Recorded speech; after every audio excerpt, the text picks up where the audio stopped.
Hello? Hello? Hello? Hi! How are you?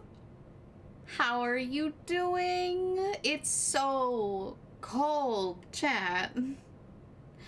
Chat, it's so cold. It's so fucking cold outside. It's awful. I hate it. We're back with more Mother Matron. Let me switch over the camera. Oh, 1 second. There we go. Alright. Where is my thing? There it is. There we go. Give it a second to boot up. I apologize, by the way, if you can hear my my heater in the background. It was like 40 degrees in my office. It was so bad.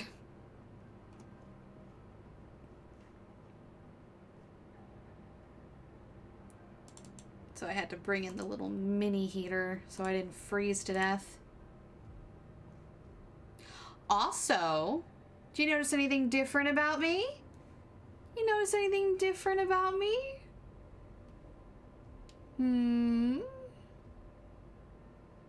I got my new eyes.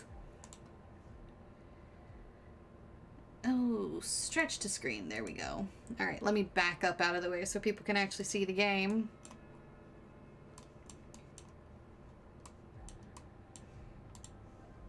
Oh, I'm still too big. I'm still too big. 1 second. There we go. That's better. Now people can see the game. I finally got the rigging done for my 3.1 model, and by that I mean I got fucking tired of dealing with the rig for my new mouth, so I finally figured out how to slap my new eyes onto my old face. The last time we were playing Mother Matron, we got separated from Rich, and he fell down a hole while we were being pursued by giant meat monsters. And now we're playing as Rich, so let's hope we can keep him alive. Eventually he came to. Rich slowly rose to his feet, groaning a little. Where am I? Oh, you're in a load of trouble, buddy. He tried to look around, but it was all too dark. A sea of ink. What, Uni? Hi, hon. Time to party. Hell yeah. How you doing, buddy? Uni, did you see I got my new eyes? I have my new eyes. Don't mind me, I'm just zooming in really quick. I'm just coming in real close to the camera. See? New eyes. They're finally in my face. Same old mouth, though. I am not rigging that again if I can avoid it. Sun explosion. Did you steal? No, they're mine. They're my new ones. I didn't get them from anybody else. I had them custom made. Where was Lizzie? Where was Pucks? How long was he unconscious? Pucks! Lizzie! He called, but no response. He was all alone, deep in mother knows where, far from home and any sense of comfort or safety. Mood. No, I meant to snatch them from someone's eye socket. No, I had them custom made. They're mine. Oh boy. Oh, sorry. Had to adjust. The only solace he had right now was that, as far as he could tell at least, he was just alone. The beast from above had not followed him. Knowing that was some comfort. They look great. Thank you! As the silence hung in the air, a weight deep in Rich's stomach turned into a solid mass of grief, warmth in the back of his eyes, and then a lump in his throat. Small rivers began to trickle from the corner of his eyes, and then the dam breaks, and the lonely boy sobs messily for an inordinate amount of time. I'm going to say, Rich, that we have more important things to be focused on, but honest to God, if I was also deep in the earth, surrounded by meat monsters that wanted to kill me, I would probably cry too. Time passes, especially if I have no light, because my group didn't bring a light, because they decided not to bring a light. My God. Eventually, his throat grows raspy and hoarse and his eyes dry. He wipes his face with his sleeve and rubs his eyes. Composure returns. Nothing in his life had ever prepared him for something like this. For all things he endured in the boarding, they were at least human threats. People were somewhat understandable. They had wants and desires that he could reason through eventually, make sense of the things that happened to him. Moreover, if something was to happen to him, someone would find out. Someone would know. He might be in pain, might be getting kicked in the balls for his rat witch, might even be abducted by ACs for interrogation, whatever that entailed. Someone would behold his pain. Someone would recognize that he had, in fact, existed, and what happened to him would be recognized. Someone would recognize that he had, in fact, existed. Even if their knowledge of him was superficial, maybe someone would even make a marker for his corpse. At minimum, maybe another slash on a sad tally on a sad chart. It would at least be something to him. Here, though, he could feel it in his bones that this place was anathemic to life, and none would ever find him down here. I have to find a way out. Just to let you know, I'm watching and judging, but I'm also lurking. Have fun meeting Mommy Matron. I very much doubt that I am meeting Mommy Matron. I did meet her through a door. She sent me down into a pit. With a small, but if that was even her, honestly, I don't know. With a small but bright flame of resolve in his heart, Rich willed himself forward.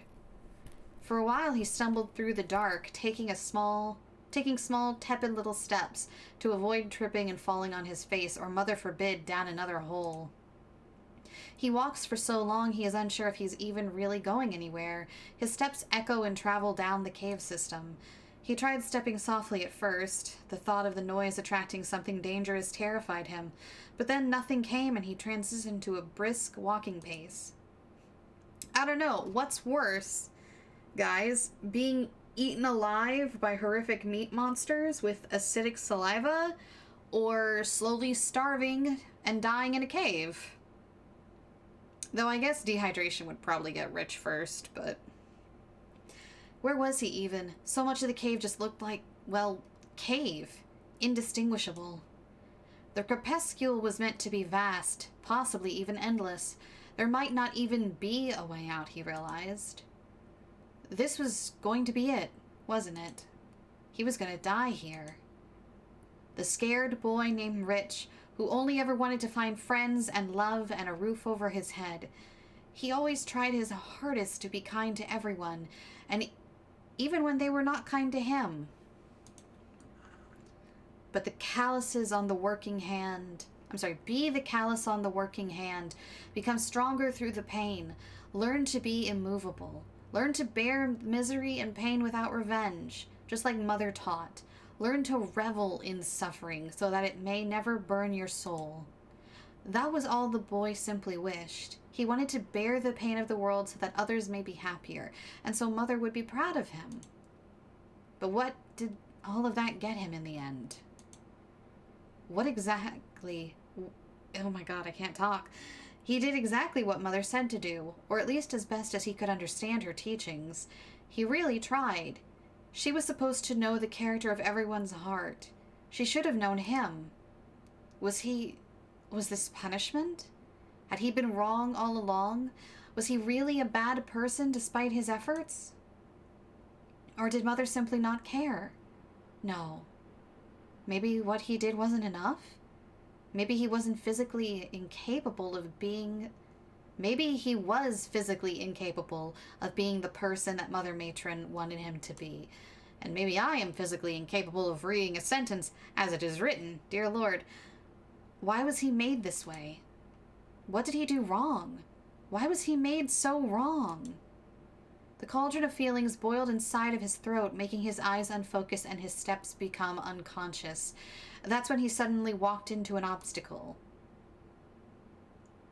Ow! It somewhat defied reason. There, inexplicably, was a door, built right into the cave wall. Where was this? Why didn't he notice it was coming? He was lost in thought, but his vision was dark before. It was like it appeared right in front of him. That couldn't be, though, could it? Rich looked behind him, unsure of what to do. Should he go through the door? The pure, indescribable blackness provided a compelling argument. It's not like he had any inclination of where he was going anyways. Any direction was as good as any other, at least for now. Rich gently placed his hand on the door. He swallows a hard lump in his throat and breathes. Finally, he pushes the door open and walks inside. Through the door, Rich found a rather... Oh, 1 second. I think I have it a little too soft for once. Just gonna move that up and move that up. Okay. Through the door, Rich found a rather nice living space. By the looks of it, a wooden cabin just sitting in the dark caves. There's a fireplace crackling with delightful warmth, pots and pans and mugs, empty bottles, some full bottles, silverware, a bed in the corner. Very strange. Where did such a thing come from? Someone lived down here? How could someone live down here? Moreover, how is it possible that this place seemed better living than any place in the boarding? What is this place? Hopefully whoever lives here doesn't eat people. A hand touches Rich's shoulder. Oh! Hello, meat man? Meat prophet? You're like the guy that Lizzie saw when she was tripping out trying to find Rich. Rich jumps a mile in his own skin, whipping around at fast speed and stepping backwards, fearful of what he was going to face. Calm thy nerves, boy. Calm thy nerves. Before him was a man, shaped like a man, but with horrid leathery skin, blotched with scabs and slight drizzles of pus.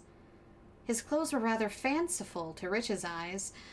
Never seen anything quite like it. However, the material was something Rich could not place. Something about it deeply unnerved him. Meat man? Meat priest? Who are you? Me? Am I? Myself. Is that not obvious? I mean, like, what's your name? What's in a name? Everything, I suppose. Very well. You may call me Momus. What is your name, boy? Momus is rendered in, like, full detail with paint, and Rich is over here a tiny anime twink rendered in black and white and smooth lines. These are two very different art styles. This man was a strange character, to be sure, but he seemed nice enough. I have to wonder if there's, like, some significance to how they're rendered differently. My name is Rich. Like, is it symbolic? Rich, eh? Perhaps you can spare some coin. Oh, I like Momus. He's got jokes. I merely jest. I've no use for money in this place. Oh. Do you live here? Live? No. I merely exist here. There was a difference? Living is a diseased state that consists of pain and an all-encompassing fear of death. And, if you're a mutant of nature, a desperate desire for meaning to be woven from chaos itself. The only things that can be born from chaos are tyrants and horrors incomprehensible. And my mother, I suppose. The same thing. Rich cannot help but laugh a little at the absurd joke. Catches him off guard. Ah, so the boy can smile. Momus flashes what Rich assumes to be a smile at him. It's subtle on the multitude features of the man's bizarre face. Rich felt a little guilty for thinking these things. Judging someone based on their appearance wasn't something he was keen to do if he could help it. Anyways, such things are beyond me. I merely exist now. I stopped living ages ago. A pregnant silence hangs in the air. Then the savory smell of stew crawls up Rich's nostrils. His stomach lets out a loud groan of hunger pains. A combination of time and stress left his stomach empty and ready to eat itself. And so the stomach decrees the conversation over. Difficult to argue with the belly. It has no ears, after all. Supper? Ooh, who we eatin'? The man gets up from his seat and goes to the pot hanging over the hearth fire. He ladles out several scoops of thick stew, filled with hearty chunks and flavorful broth of Rich couldn't quite tell. A simple stew warms the bones and heals the heart. Thy medicine, as a wise man once put it. Oh, I do love a good stew. Stew would be great right now. It's so cold. Momus puts the stew on a plate on the table and hands Rich a spoon. Sure. I guess I could eat. Rich pauses for a moment, staring at Momus, trying to read him. The misshapen man simply nods with a smile. Rich stares for a moment before finally turning to the bowl of stew. He really was starving. I'm gonna save. I don't know if there's a choice coming up. I have stew going right now. Oh, stew. I love stew. He carefully spoons out a mouthful of stew. What kind of stew do you have going, Sin? Trying to get a little bit of each component to fit in just right. A gentle steam crawls towards the ceiling. Rich blows on the spoon, then carefully sips from it. It's the perfect temperature. The flavor envelops his tongue warmly and tenderly. A medley of savory flavors, a hint of salt in the back, a delightful crunchiness of the veggies. Where did my dude get vegetables down here? When was the last time Rich had ever eaten a vegetable? They were hard to come by sometimes. It's good. A switch flips. Rich begins to rapidly spooning mouthfuls of stuff into his face. Some dribbles down his chin and onto his scarf, loudly, happy slurping like a puppy eating its favorite meal. Are you ready to be the best chef in Minecraft? Always. Chicken thighs, carrots, celery, onion, garlic, potatoes, and half... Oh, that's so good. That's some good... Oh, you were talking to Sin. Sin, that does sound delicious, actually. A curio, to be sure. A soul such as thine has not been here in a while. Let alone one of your patheticism. Oof, damn. Was that an insult? What was the sudden change in his tone? What? Oh shit! Suddenly Momus throws the bowl of stew across the room. It shatters and splatters against the wall in a violent crash. I'm saying you're pathetic. Are you deaf too? Praying like a mule? Will blubbering those big fat baby tears get you back home? I'm sorry. I didn't mean to offend you. Rich jumps out of his seat and steps backwards before Momus lets out a shout. Stop! He stops dead in his tracks. Sorry. I'm sorry. Then, a nightmare unfolds bluntly in front of him. I'm so sorry. So sorry for being alive. I'll give you anything you want if you leave me alone. My pride, my dignity, everything in my wallet. I mean... Take my kidneys. Take it all. I'm worth absolutely nothing at all. Oh, Rich, sweetie. You're in for a treat. You get the whole option of becoming a better person by facing hell. Have fun. I'd be worth more dead than I am alive. No, stop! Stop using my face like that! Not brain. Dog brain. The weak one of the litter.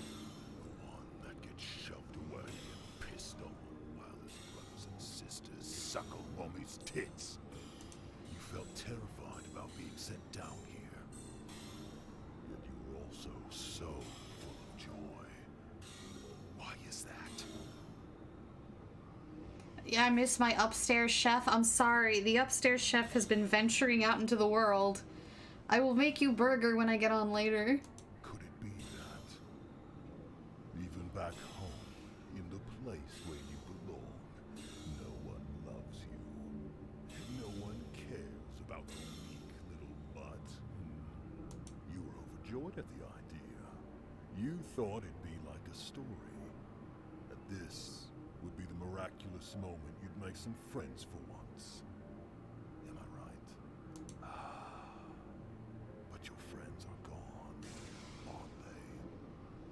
They watched you fall down into the dark and didn't even bother to try and save you. They left you to rot. No, they'd never. Punch him, Rich. It reminds me of what people used to do back when I was a spry young one. Do you know what my people did with the weak puppies? They ate them. We threw them away. Left them for carrion. Although, I think you're at least a grade higher than carrion food. Sister will want you. Sister is going to enjoy that delectable suffering inside you. Your eyes look scrumptious, though. I'll enjoy those. I'll dance them on my tongue like grapes and shred them between. No! Get away from me! Stab him! Rich ran to the exit, but the door was closed and locked before him. He feebly bashes and bangs on the door, but he cannot escape. Oh, no! The memory cuts off suddenly. I'm gasping for air, terror and fear flowing through my veins. Rich's terror and fear. Oh my god, that was...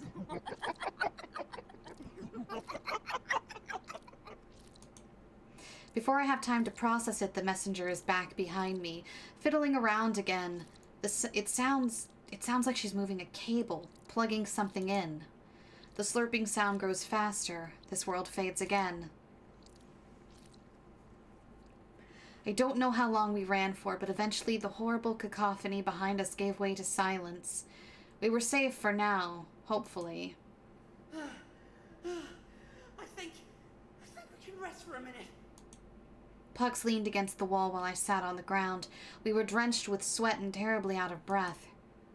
Should we go back once we're rested? It's not right for us to just leave him there. He might still be alive. No, it's way too dangerous. You heard all those things. Going back would be suicide. He stands there for a moment, huffing and puffing. He takes a few deep breaths and his composure returns. I get it. I really do. But we gotta focus on our own survival now. He was right. I hated that he was right. Those beasts were alert and awake now if they hadn't been already. They're likely to be lying in wait for us. Taking one of them down was a nightmare in of itself. Adding more to that equation didn't leave us with good odds. I had to hope that Rich would make it out alive somehow. That maybe he'd find his way up ahead and we'd be able to meet him again. After much wheezing and gasping for air, I got my bearings straight. I looked around. I was too focused on catching my breath to notice just how dark the tunnel was. Where are we? You know about as well as I do. In other words, no idea. It's so dark. Do we have a light or anything? As a matter of fact, we do. Oh, thank God someone came prepared. Pucks pulls out a flashlight from his pocket and clicks it on. I love how reliable you are. That is not at all what you said. Oh, phew. I was really not looking forward to stumbling around in the dark. You're so reliable, Pucks. Yeah, well, I couldn't count on you two morons to stock up properly. I mean, he's not wrong. I suppose not. At least you admit it. We both laughed softly, then trailed off into silence. We're kind of awful, aren't we? Pucks looks at me with consternation. We're in a place where so many kids came to die, frightened and alone, and somehow we're laughing. What right do we have to feel any kind of joy in the face of all of this? I turn my eyes to the ground. The ground. The ground. Good Lord. I felt great shame. Listen, don't start feeling bad about yourself. There's nothing we could do about Rich. For now, falling down that hole might have killed him for one. Moreover, even if we wanted to go look, you heard those things. We would have been skewered wrecked if we stayed behind. We're in a fucked up situation. If you're able to crack a smile still, that means you're hanging in there. At least, I think it does. Aww. If we want to survive this, we have to keep our heads on straight. I don't know how well I'm hanging in there, but I really appreciate it, Pucks. Just speaking the truth is all.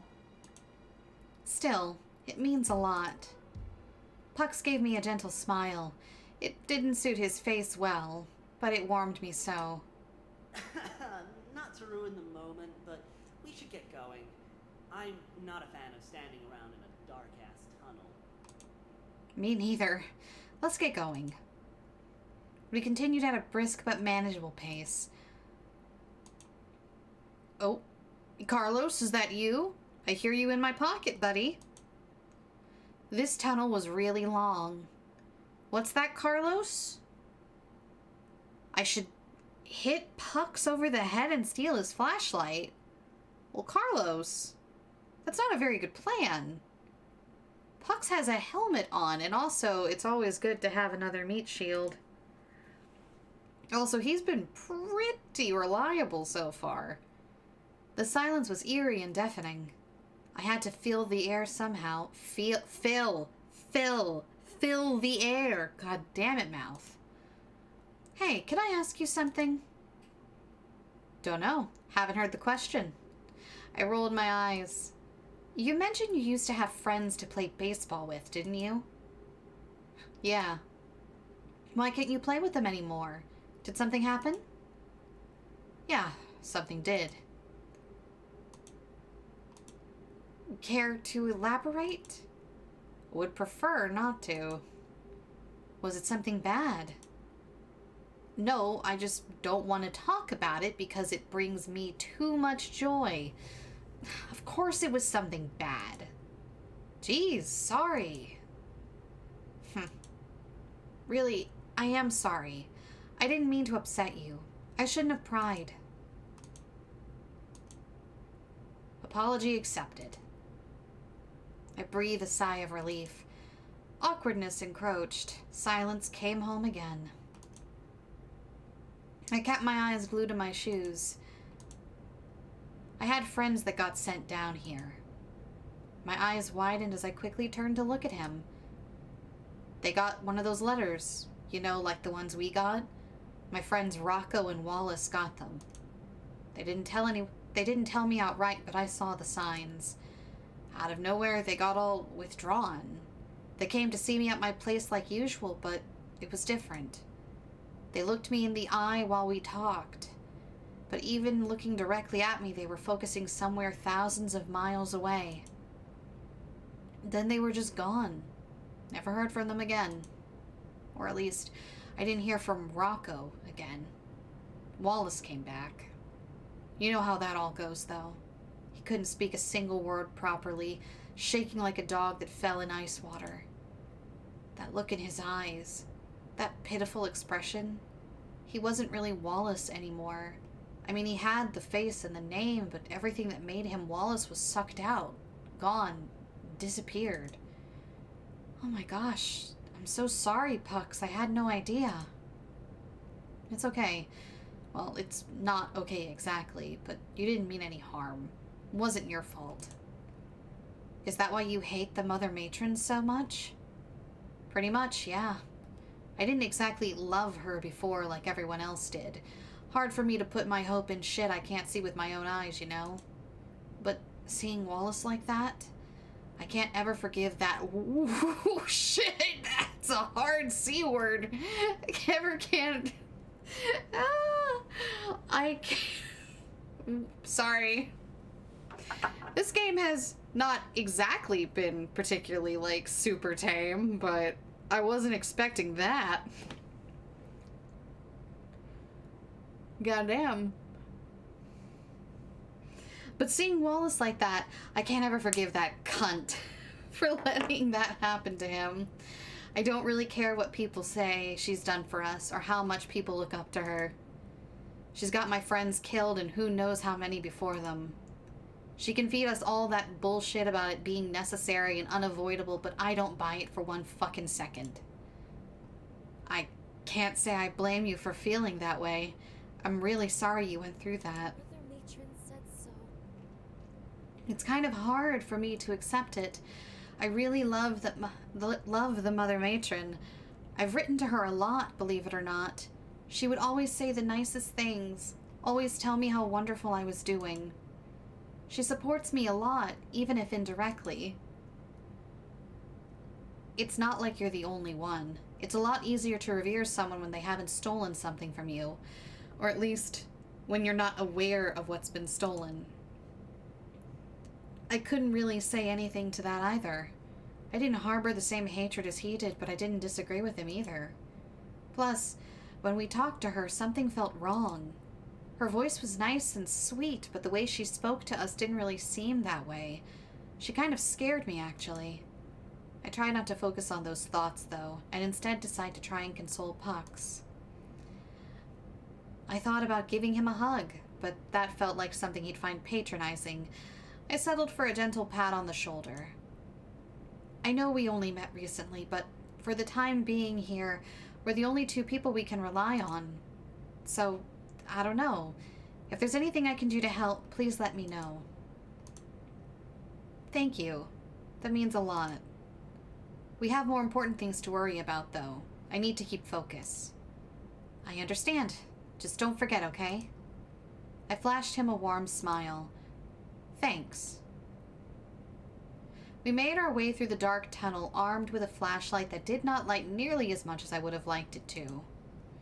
The tunnel led us to a massive open cave filled with the sound of rushing water. Oh shit, well we're not gonna die of dehydration. Unless it's shit water. Or salt water. A path led from the crag of rock we were standing on through the water to the center island. From there, 3 paths in 3 different directions. Each path seemed to lead to the same spot, however, a dimly lit, brick-laden hallway. Puck suspected it was probably the way forward. What makes you say that? There's a sign. Look. Paradise is to be unborn. It even had an arrow pointing towards the hallway. The message, though, is that blood? Huh. Smells like rust. It just might be. Oh, that's awful. It is. But practically speaking, it means someone was here. Someone had to write that sign. They even tried to mimic the matron symbol. Maybe they left it to help future surveyors? Maybe they were losing their mind in the process, or maybe there's some kind of meaning to it. Fuck, I don't know. It's all we got. All I was good for was fixing shit. I'm not looking forward to getting my shoes wet. Me neither. Gotta go through, though. Keep your guard up. I nodded and followed Pucks. We reached the water's edge. As we reached the water's edge, I noticed something. Hey, Pucks! Look there! I think it's another journal. Pinned against the smaller rock near the edge was a thick book soaking in the water.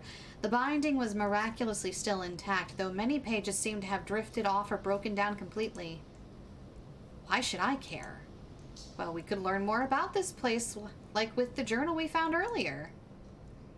It's a waste of time. The last one we found wasn't useful. We'll never know until we look. This could have directions to the womb of paradise for all you know. I highly doubt it, but... fine if you insist. I don't think anything will be legible, though. Look at it. Shit soaked. Excuse me. Well, it's not... If it's not, I'll toss it back in. I picked up the wet book and let it drain a little. I carefully opened it. Carefully opened it, thumbing through the pages gently and carefully. The pages desperately wished to fall apart right in my fingers.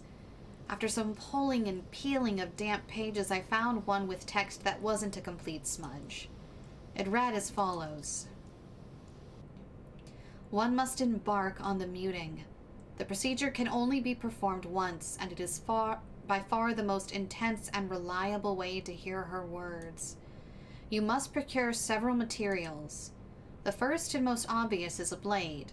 The older and filthier and rustier the better.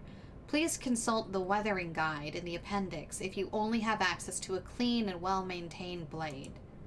The second is a source of heat, such as a box of matches, a lighter, or a stove. The third and final object is a piece of metal that may retain heat, but it cannot be your blade. It has to be a separate item entirely.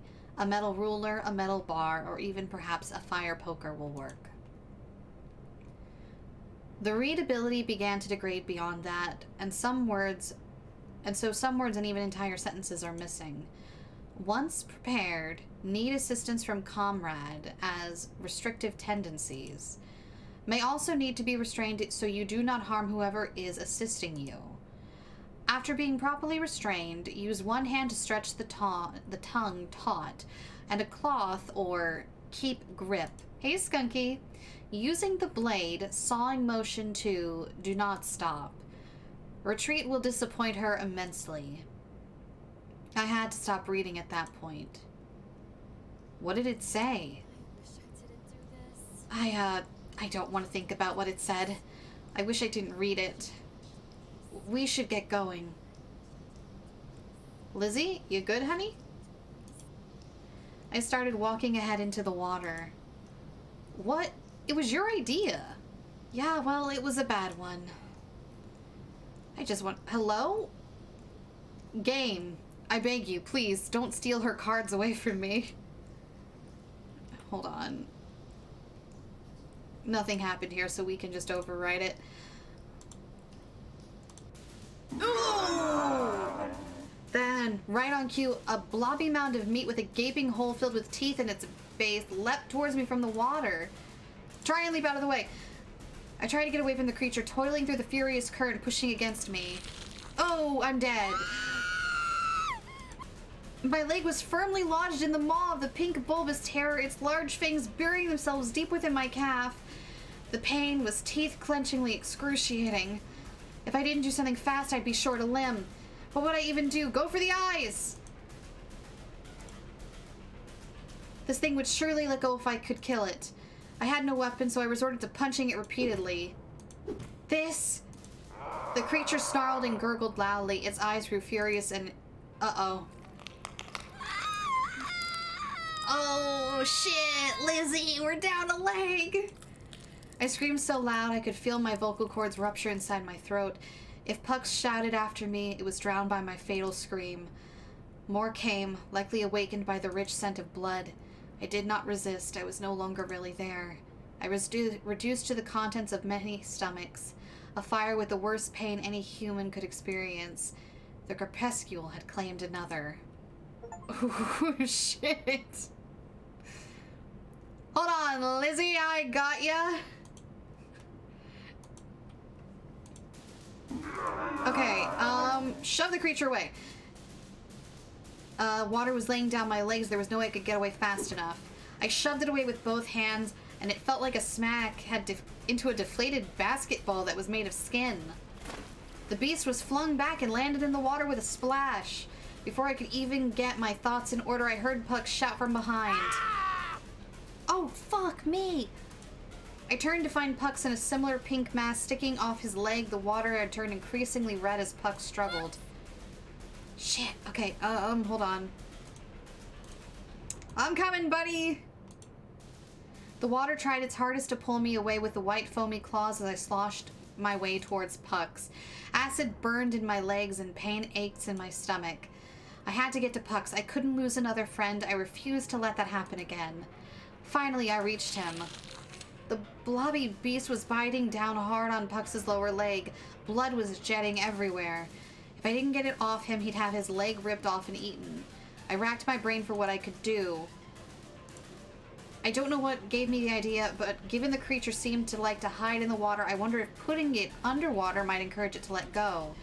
Maybe the creature would assume it had successfully killed its prey, or perhaps I just really did not want to get my hands anywhere near the creature's maw. I still do not really know for sure. Pucks, I'm gonna try and push the thing under the water. Please hold still. Why? Just frickin' trust me. With both arms, I pushed Pucks' thigh downward quickly. The creature was submerged beneath the water's murky surface while bubbles rose to the top. Pucks couldn't help but shake in pain, but he kept his leg beneath the water as best he could. Soon, I can't believe that worked. Soon the bubbles stopped rising and the creature let go. It's off! Pull me back! Pull me back! As quickly as I could, I helped pull him back a distance away from the creature. Are you alright? We're out of here. Let's go. I'm okay. Hurts like a bitch, but I don't think he dug in too deep. Doesn't have acid spit either. Okay, great. Let's get out of here. Fine, but where do we go? Oh, fuck me. More choices. The water rippled and splashed in the distance. More creatures were coming. I had to come up with a plan fast. I looked around. There were 3 paths. First was a direct path to the entrance straight through the current. Okay, I don't trust the current. It was undoubtedly the shortest distance, but the pushback of the water might nullify that boon. Then there was a path to the left which looked easy to reach. It circled around the area, terminating at the entrance. It was a long run, but arguably the easiest overall. For the third option was the opposite. There was a path I could see to the right, which was almost as short as straight-on path, but out of the water. Shortest distance, and wouldn't even have to wade through running water. However, we would have to climb. I don't trust that. Okay. We're gonna take the long path. Take the long path to the left. This may be a mistake. Right behind you. We waded through the flood as fast as we could to make it to the open path. Pucks and I ran as fast as we could. Our legs were on fire, our lungs were full of pins and needles, but we kept a good pace. The beasts weren't nearly as fast. Yeah, I figured if we could get off... Yeah. So unless something, gets us in this last moment, we're incredibly close to the entrance of the tunnel. It was likely we'd lose them there. Our feet hit the landing, and the long hallway stretched out before us. We made it! Through here! Yes! We got it! The sound of chase behind us died off. We miraculously managed to survive. I really hate it down here. Ditto. We continued down the corridor. After the cavernous tunnel we went through earlier, it was nice to be in one that was fully lit. Well, lit enough that I could see where I was walking without a flashlight anyways. There wasn't really any indication at the scale of it from the outside, so I couldn't help but be awestruck by the grand size of the place. Wow, look at this place. It's huge. What are all these big machines for? They look like forges. If I were to guess, they're water purifiers or something. Couldn't tell you why they're here, though. This place is like a big hydroelectric plant, and I'll take your word for it, Pucks. Huh? Place that generates power using water. Doesn't really help us, though. Why would something like this be in the crepuscule? Told ya, I don't know. It really doesn't make any sense. Can't get a grasp on what this place is at all. Me neither. At least it seems like there's nothing dangerous here. Oh, Lizzie. Why didn't you just go ahead and say at least it's not raining? I fucking knew it! God damn it, bitch! What the hell? Another terrible noise, this time one that both unsettled and annoyed in equal measure. Me and my big fat mouth. Third time's the charm, I suppose. Oh, fuck me. Okay, they have mouths in the center and needles. Shit, there's a ton of them. We gotta move now. Yeah, just fucking run. Puck scanned the room quickly. Up there's a room on the 2nd floor. Where? I can't see it from here. There's no time, we have to move. But trust me, you'll find it when you're up there. How does that make any sense? We should split up the swarm.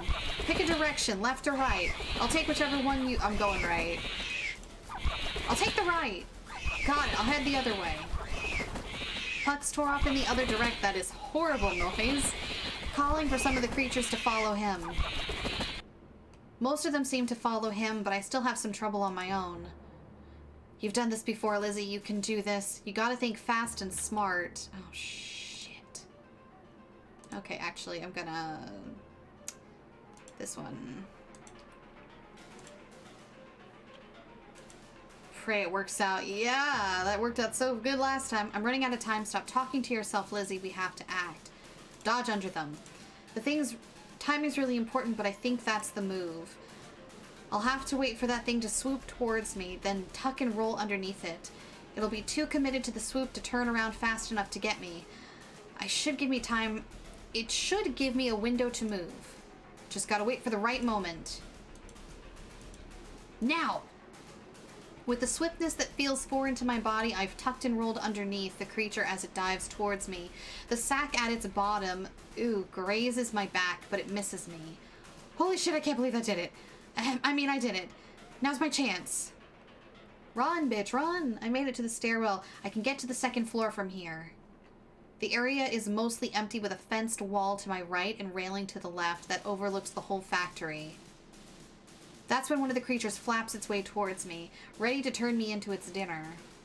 At the end of the path, I can see a doorway leading to the room I assume Pucks was trying to point to me. Okay. Was trying to point me to. One last push, I might be able to make it out of this alive. Oh, shit! Oh god, that came on fast. The timing's really important, but I think that's the move. I have to wait for it to swoop and tuck. Yep. Now! Oh, that was close, holy fuck. I did it, yay! I should move before it gets back around. I rush inside the room, Pucks is already there. Pucks throws himself at the door, using his whole body to keep it shut against the swarm of flapping monsters behind us. Shit! What do we do? Over there, grab the bar! Over to the side was a long metal plank. The bar to the door. I rush over. Pucks quickly moves out of the way and I throw the bar into its slot. Pucks waits a moment, keeping his push on the door to see how much the bar aids in keeping the monsters at bay. Good. It's strong enough. It'll hold for a bit. He moves away from the door and hunches over, catching his breath. Holy shit. Fuck, this is insane.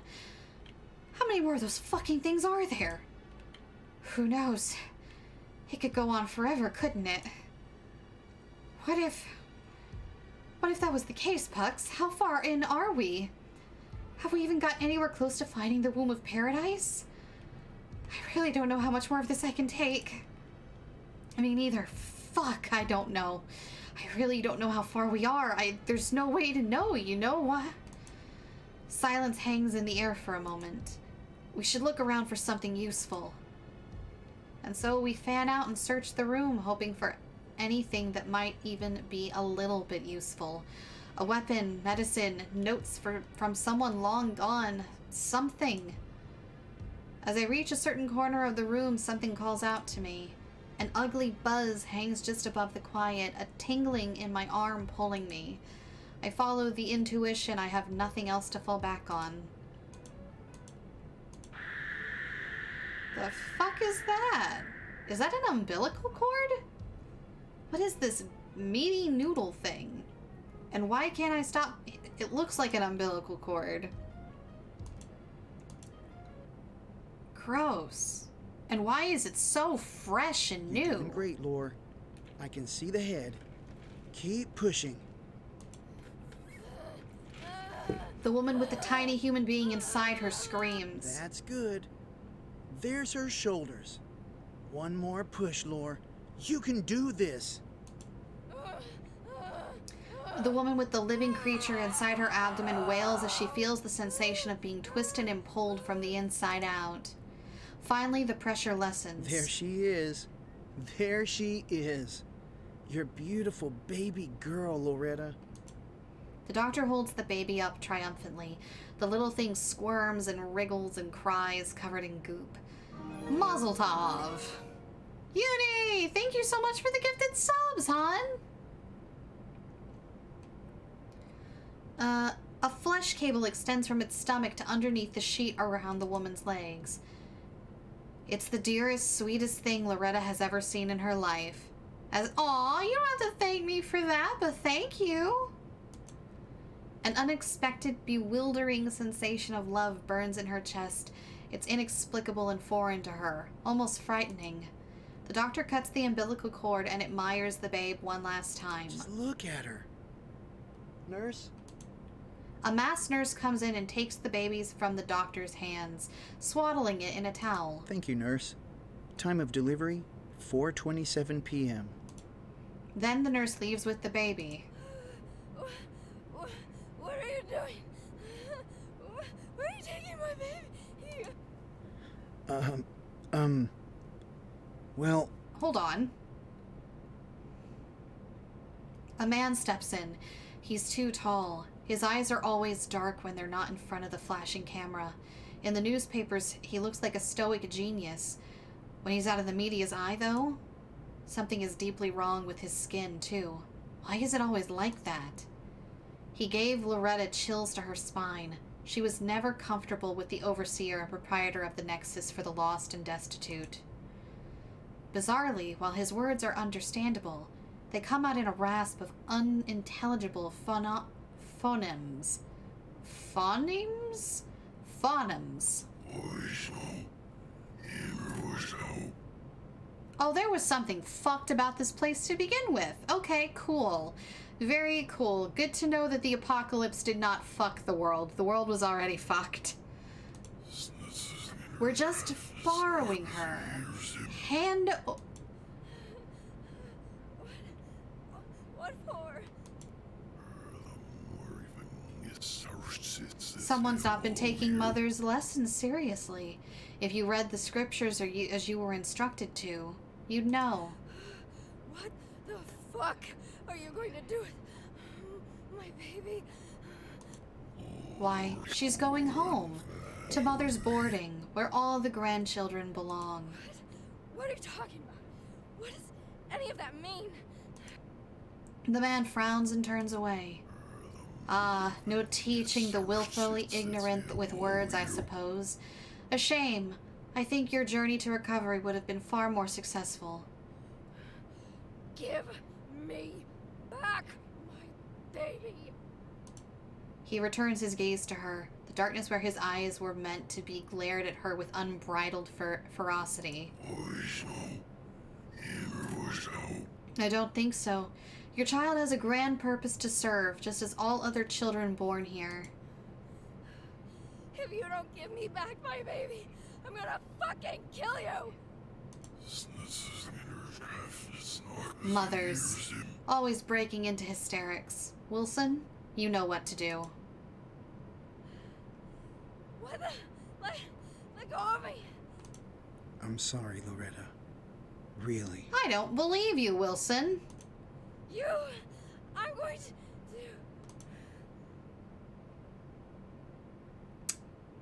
Lizzie? Lizzie, snap out of it.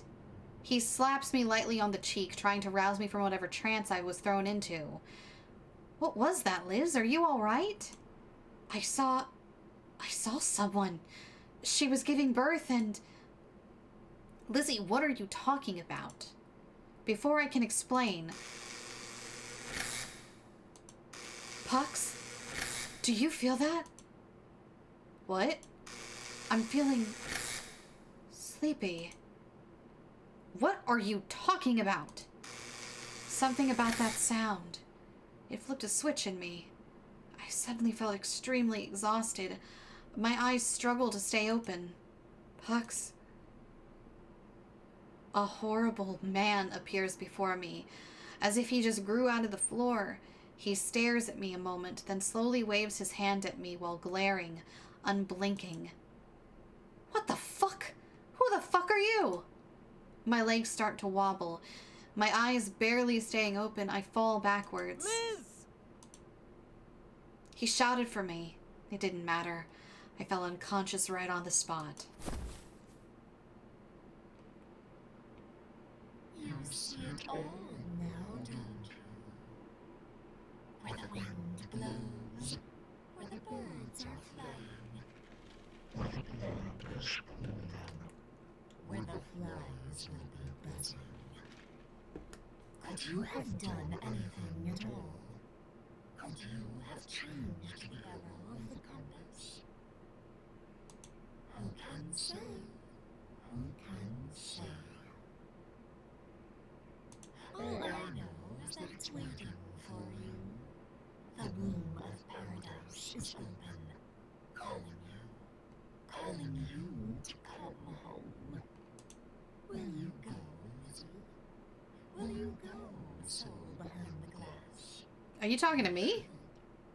It's warm and inviting, wet and vast. All the children of men could return if they wanted to. It's going. I think we just received an invitation to go into the womb of paradise. And I don't mean it like we, I don't mean like we as in the royal we, like us and Lizzie. I think we as in the viewers. Before I have time to process it, the messenger is back behind me, fiddling around again. It sounds like she's moving a cable, plugging something in. The slurping sound grows faster and the world fades again. And that is where we will, end this episode.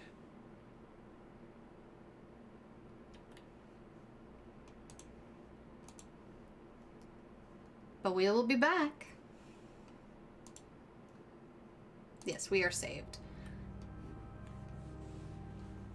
I don't know if we'll be playing more Mother Matron on Saturday. Please don't slurp me, red-faced lady. How many times can you ask somebody for that, Knight, honestly? We